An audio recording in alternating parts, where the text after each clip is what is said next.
సరే కూర్చున్నా తీయాలా పనులు చేయకుండా తీసి వీడియోలు తీసుకొస్తుంది. అదే మరి నా కూతురు వర్క్ చేస్తుంది, అది వీడియో తీయమంది కదా పున్ను.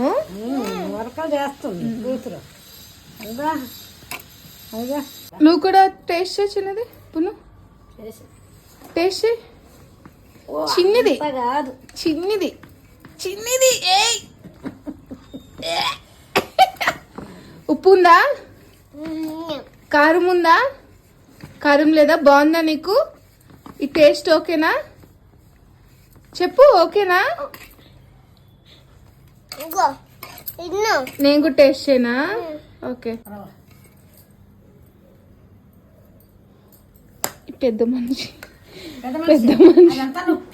పాప కోసం అని చెప్పి మమ్మీ స్నాక్స్ ప్రిపేర్ చేస్తున్నారు. జంతికలు, ఉప్పు చెక్కలు అండ్ బిస్కెట్స్ లాస్ట్ టైం చేశారు స్నాక్ బాక్స్ కోసం అని చెప్పి. సో చాలా ఫుల్ ఎంజాయ్ చేసిందంట. సో ఇది సెకండ్ బ్యాచ్ మాట. ఈరోజు జస్ట్ జంతికలు మాత్రమే చేస్తున్నాము. అండ్ ఇది కొంచెం కారం ఎక్కువైనా అస్సలు నోట్లో పెట్టదు. సో తనకి తగ్గట్టు కారం ఉప్పు వేస్తేనే తింటది అన్నమాట. సో అది అడిగి మరీ చేస్తున్నారు మమ్మీ. వండమంటే కూర్చొని తింటుంది గాయస్. పక్కన కూతురు కూడా తింటుంది గైస్.